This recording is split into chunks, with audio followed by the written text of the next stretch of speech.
পয়গম্বর আরবি সাল্লাল্লাহু আলাইহি ওয়া আলিহি ওয়াসাল্লাম ইরশাদ করেন, দুনিয়ার উম্মতেরা সাবধান, তোমরা প্রত্যেকেই দায়িত্বশীল, দায়িত্বের অবহেলার কারণে আল্লাহ দরবারে দাঁড়ায় জবাবদিহিতার কাজ করায় জবাব দিতে হবে। সাহাবী দাঁড়ায় গেলেন, ও পয়গম্বর বুঝায় দেন কে কিভাবে কার দায়িত্বশীল। রহমতে আলম নবী বলেন, তোমার অধীনস্থ যারা তুমি তাদের দায়িত্বশীল হয়ে আছো, স্বামীর ভূমিকায় আছো, স্ত্রী তোমার অধীনস্থ, বাবার ভূমিকায় আছো, সন্তান তোমার অধীনে আছে, তুমি সন্তানের দায়িত্বশীল। মসজিদের ইমামতির মুসাল্লায় মিম্বরে দাঁড়িয়ে আছো, মসজিদের মহল্লার মুসল্লি তুমি দায়িত্বশীল। এলাকার কমিশনার, এলাকার এমপি মন্ত্রীর চেয়ার নিয়ে বসে আছো, এলাকার মানুষের তুমি দায়িত্বশীল।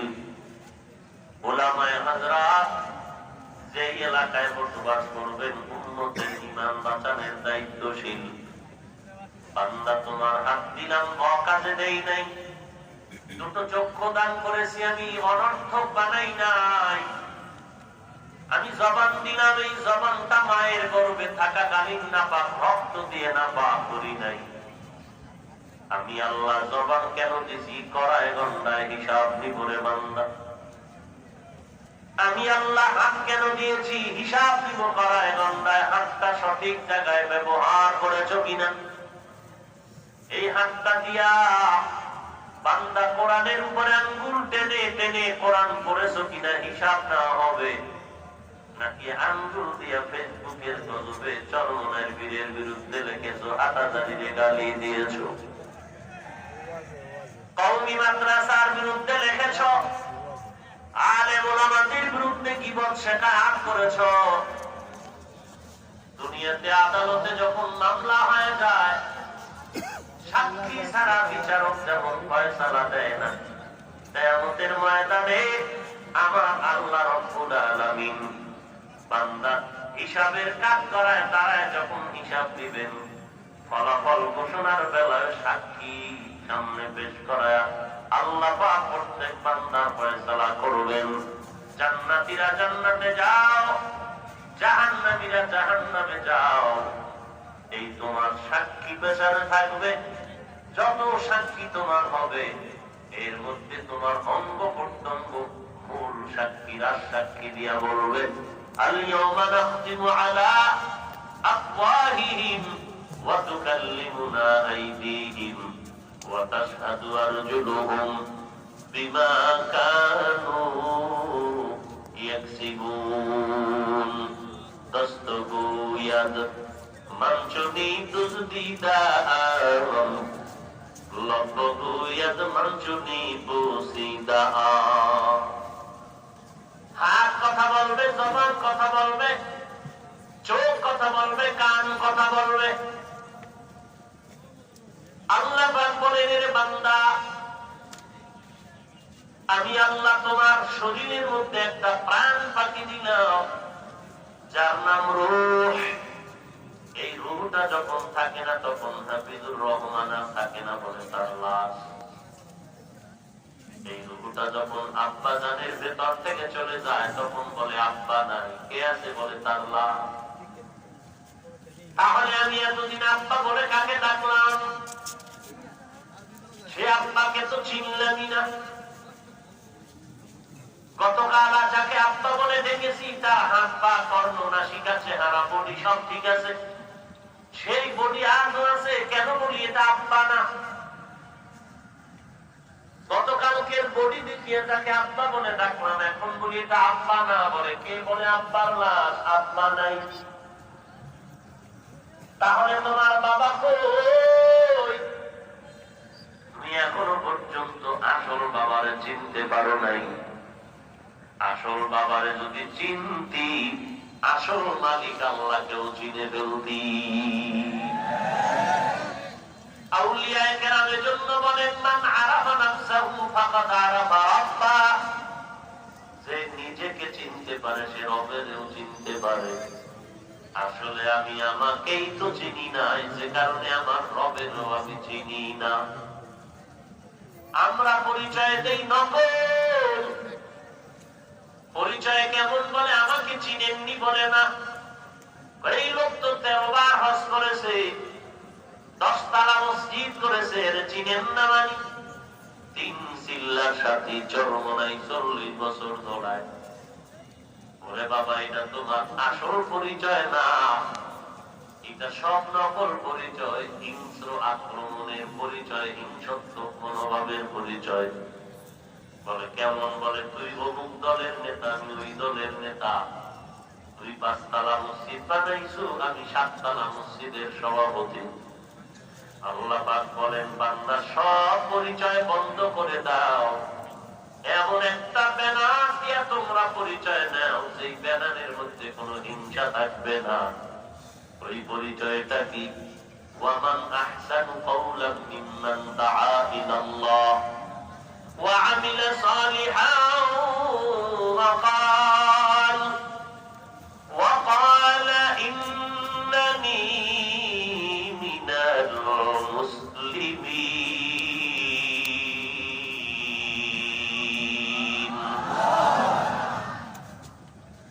আল্লাহ তাআলা বলেন, তার থেকে ভালো কথা আর কার হবে, যে মানুষকে কোন দলের দিকে ডাকে না, দরবারে ডাকে না, আল্লাহর দিকে ডাকে।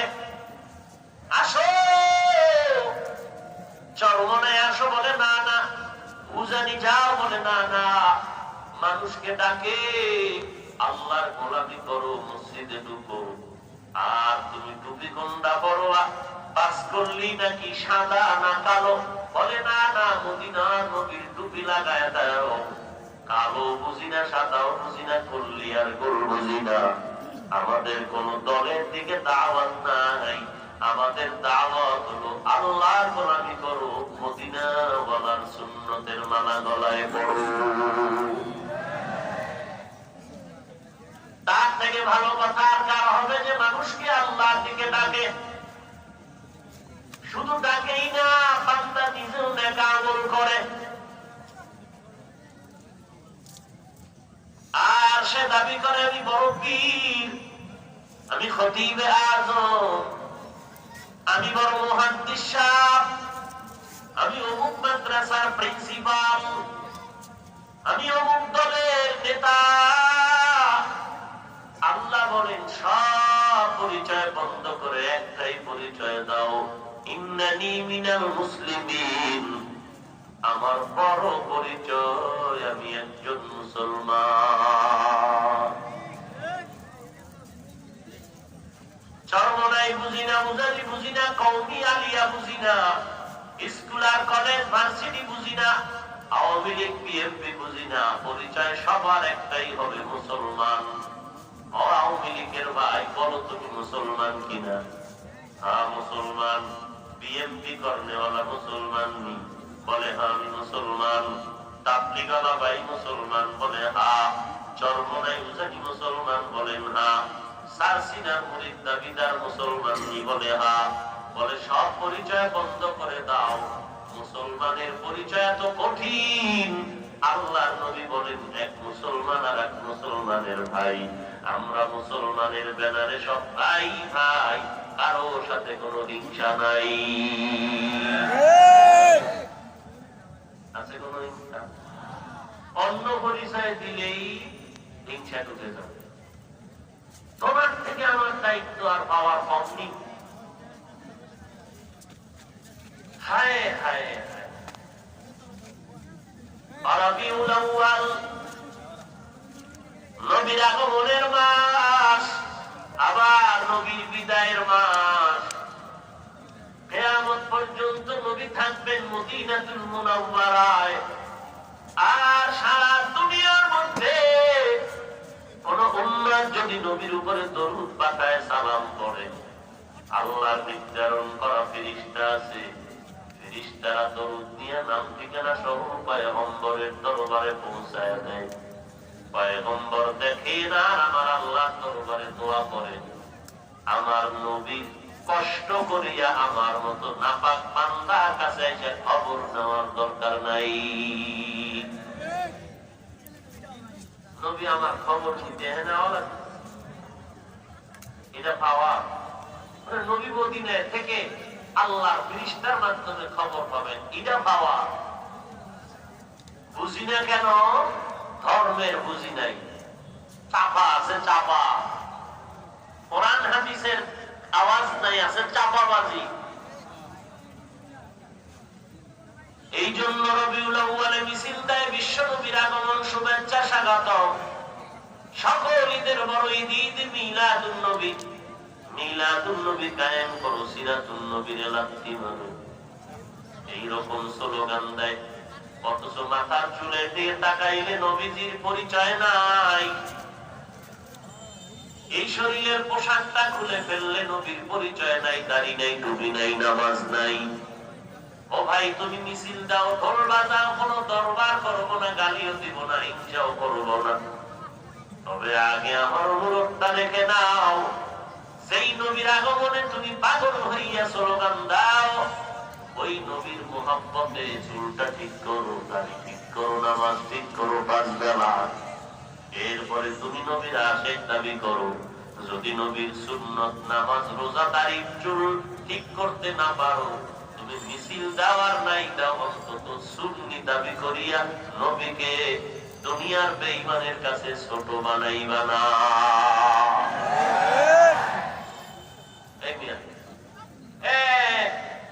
দলের লোক একটা মারাত্মক অন্যায় করছে, এটা মানুষে জানার পরেই দলের নেতারা পায় আমগো দল থেকে বহিষ্কার। কেন কয়? ওর মতো অভদ্র, অপদার্থ, দুশ্চরিত্রের মানুষ আমরা না, আমগো দল পবিত্র। কথা ঠিক নেই। আকাম করিয়া ধরা খাইছে, দলের নেতারা খবর পাইয়া দোষটা দলের উপরে যেন না আসে, নাম কাটে বহিষ্কার। এরা নবীর আশিক, ভালো করে শুনে যেই নবী দান মুবারক শহীদ করেছেন সুন্নতের আদর্শ বাস্তবায়নের জন্য, ওই নবীর উম্মত দাবি করবা, নামাজ পড়বা না, সুদ খাইবা, ঘুষ খাইবা, মদের বোতল নিয়া পাগলামি করবা, তোমার দ্বারা আমার ইসলামের বদনাম হবে।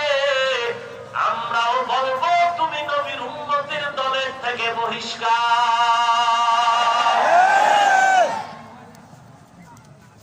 কারণ তোমার মতো নাপাক ইসলাম ধর্ম না। তোমার দ্বারা ইসলামের বদনাম হয়, বাদ দাও। আর নাইলে চোরের মতো থাকো, যে আমি নবীরে মানি না, আমি চোর, নামাজ পড়ি না, আমি চোর। গোপনে গোপনে থাকবি, চিৎকার দিবি না। আর চিল্লায় যদি বুক ফুলাইয়া কথা বলতে চাও, আমার নবীর সুন্নতের মালা গলায় লাগায় চিৎকার দিবি। কোন বেঈমান সামনে দাঁড়াবার সাহস নাই।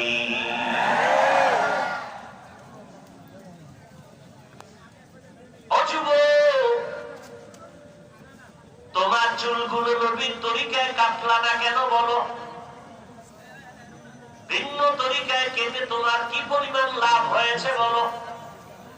সরকার তোমার আলাদা টাকা দেয়, তোমার কলেজের শিক্ষক তোমার কপালে 2টা চুমু দেয়, তোমার আম্মাজান কি দোয়া বাড়ায় দিয়েছে।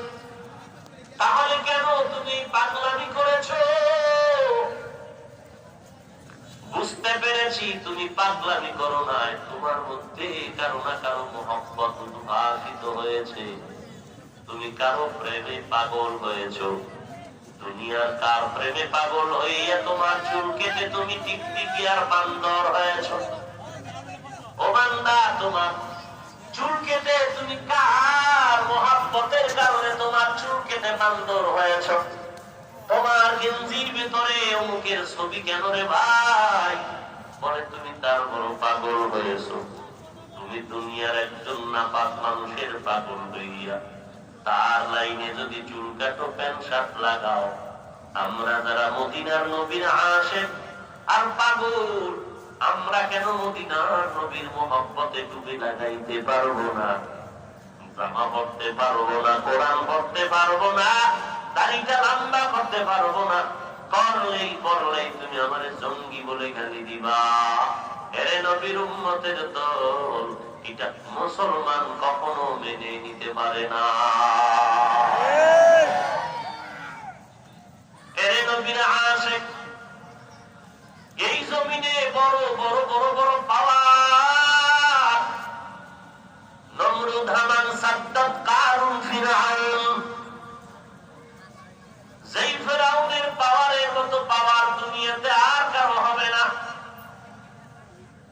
বলেন তো, সেই ফিরআউন কি আল্লাহর ভালো বান্দা? এত পাওয়ার, সেই ফিরআউন আর জমিনের নিচে নাকি উপরে? কোথায়? কথা কয় না। কোটি টাকার মালিক দেখো, অভাব হয় না তোর, গরিবে ঘুমায় আরাম করে মনটা বাহাদুর। ফিরআউনের লাশটা দেখো মিশর জাদু ঘরে, খায় না মাটি পোকা মাছি সবাই ঘৃণা করে। হৃদয়ে থাকিবে যার নম্রতা সদা, রহমত আসিবে সেটা প্রভুর ওয়াদা। বড়র বড়াই থাকলে দিলে রহমত আসবে না, নিজেকে নিজে ছোট মনে করিও সদা। উঁচু জমিন থেকে পানি নিচু জমিনে যায়, তেমনি খোদার রহমত আসে নম্রতার হৃদয়। ভোগবিনাশের বাড়ি গাড়ি পরে রবে সব, ভোগবিনাশের বাড়ি গাড়ি পরে রবে সব। থাকতে সময় স্মরণ করো আল্লাহ আমার রব, থাকতে সময় স্মরণ করো আল্লাহ আমার রব। কে আমাদের রব? কেমন রব? কেমন রব? যেই রব যদি একটু টাকা দিয়ে তাকাইতেন আমি আসতেই পারতাম না। কেমন আমার মায়ার রব, এক ফোঁটা নাপাক পানির থেকে আমাকে আজ কত সম্মান দিয়ে চেয়ারে বসায় দিলেন আমার রব। জমিনের মধ্যে শ্রেষ্ঠ মর্যাদা দিয়েছেন আমার রব, শ্রেষ্ঠ নবীর উম্মত বানিয়েছেন আমার রব, শ্রেষ্ঠ কিতাব কোরআন দিয়েছেন আমাদেরকে আমার রব। জমিনের সব মাখলুকাত গুলো আমাদের গোলাম বানিয়ে দিয়েছেন আমার রব। জবানটা দিয়ে কথা বলার শক্তি দিয়েছেন আমার রব। আমার চেহারা সুন্দর করেছেন আমার রব। কোটি টাকার মালিক বানিয়েছেন আমার রব। এই জন্য বান্দা প্রত্যেক নামাজে প্রত্যেক রাকাতে আল্লাহু আকবার বলে তুই স্বীকার করে নিয়েছো আমার আব্বা বড় না, আম্মা বড় না, নেতা বড় না, নেত্রী বড় না, পীর বড় না, আল্লাহু আকবার আমার বড় বড় আমার আল্লাহ। আল্লাহু আকবার বলিয়া বান্দা তুমি আবার স্বীকৃতি দিতেছো আমার আল্লাহ যেহেতু বড়, সাত আসমান বড় না, জমিন বড় না, সূর্য বড় না, পাহাড় বড় না, গোলাম আদম বড় না, আমার আল্লাহ এতই বড় যার কোনো গান শেষ করা যাবে না।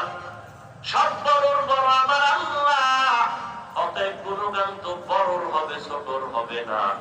আমি আবার স্বীকৃতি দিলাম আলহামদুলিল্লাহি রাব্বিল আলামিন। সব গুণগান প্রশংসা হবে ওই রবের যিনি গোটা জগতের জন্য, আলামিনের জন্য রব।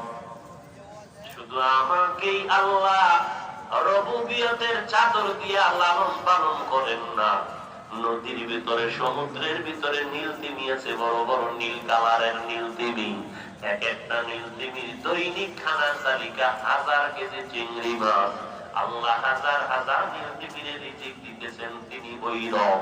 আল্লাহ পাক একটা সকালবেলা বাসার থেকে গাছের ডালার থেকে দানা দিয়া পাখিটা উড়ে খোলা আকাশে ঘুরে ঘুরে সন্ধ্যাবেলা পেট ভরিয়া বাচ্চার খানা নিয়ে বাসায় যায়। আমার আল্লাহ তো ওই রব, যেই আল্লাহ গর্তের পিপিলিকারে খানা দেয়। আমার আল্লাহ তো ওই রব। আমার আল্লাহ কেমন রব? কোহে কাফ পাহাড়ের মধ্যে বসবাসকারী সীমর্গ, এক একটা সীমর্গের জন্য দৈনিক খানা 40টা মোটা তাজা হাতি। ওই আল্লাহ তো এখনো আছেন রে বান্দা। রাবেয়া বসরিয়া আল্লাহ জিকির করে আর রান্না করে বয়ে কান্না করে, পাক করার কিছু নাই। পাখির মাধ্যমে আমার আল্লাহ খানার আয়োজন করে দিলেন। তিনি আমার এমন রব। প্রশংসা সেই রবের হবে না তো কার হবে? মাইকের আওয়াজ এত সুন্দর, হাফিজুর রহমানের কণ্ঠ এত সুন্দর। এই কণ্ঠ আমার বাবায় বানায় নাই, যিনি বানাইছেন তিনি হলেন আমার রব। প্রশংসা তো আমার হবে না, রবের প্রশংসা হবে। এই মাইকটা বড় ভালো, এই মাইকের যত যন্ত্রপাতি দিয়ে মাইকটা বানানো, মেশিন বানানো, এর পেছনে মেধা খাটাইছে যেই বান্দা, ওই বান্দার মেধাটা দিয়েছেন তিনি আমার রব। প্রশংসা বান্দার হবে না, সব হবে আমার রবের। আল্লাহ এই কথাটা তুই বারবার নামাজের মধ্যে স্বীকৃতি দিলি, আলহামদুলিল্লাহি রাব্বিল আলামিন। সব প্রশংসা আমার রবের। অতএব এই রবের কাছে মাথা নত করবি, ওই রবের গোলামিতে জীবনটারে কাটায় দিবি। কিন্তু তুই আব্রাহাম লিঙ্কনের রব বানাইয়া তার অনুসরণ কেন করো? মাও সেতুনের আদর্শের মালা কেন গলায় লাগাইলি? লেনিনার কার্ল মার্ক্সের আদর্শের মালা কেন গলায় লাগাইলি? ওই আদর্শের মালা গলায় পরিয়া ফেরাউনের মতো পাওয়ারওয়ালা বান্দা, এমন ফেরাউন 40 বছরে কোনোদিন অসুস্থতাও হয় নাই।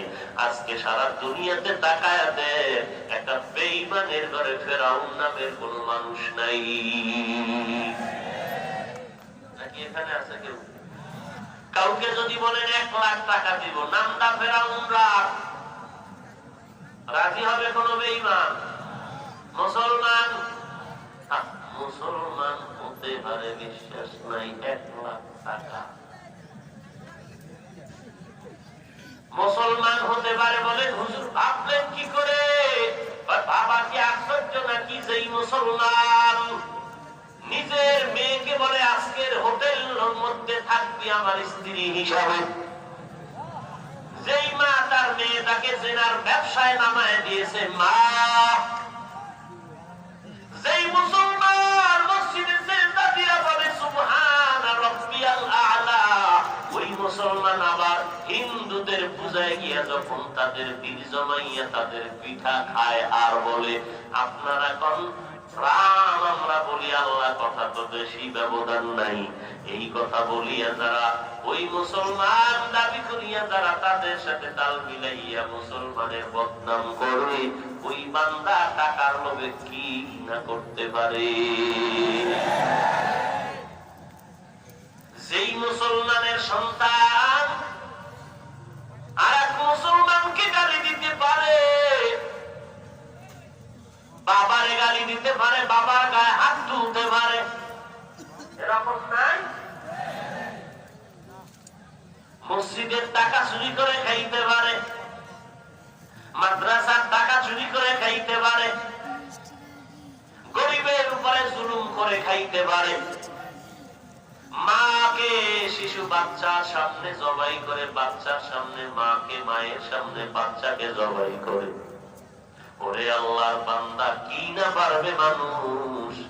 কিছু করার নাই, বলার নাই, একটাই কথা বলা আছে, আল্লাহ হেদায়েতের দৌলত দান করুন।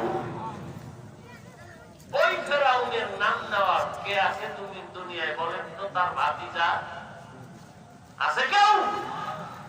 কোরআন শরীফের মধ্যে যদি ফেরাউনের নাম না থাকতো তো কেউ জানতো না যে একটা ভাল্লুক জমিনে ছিল। নমরুদের মতো বেঈমান,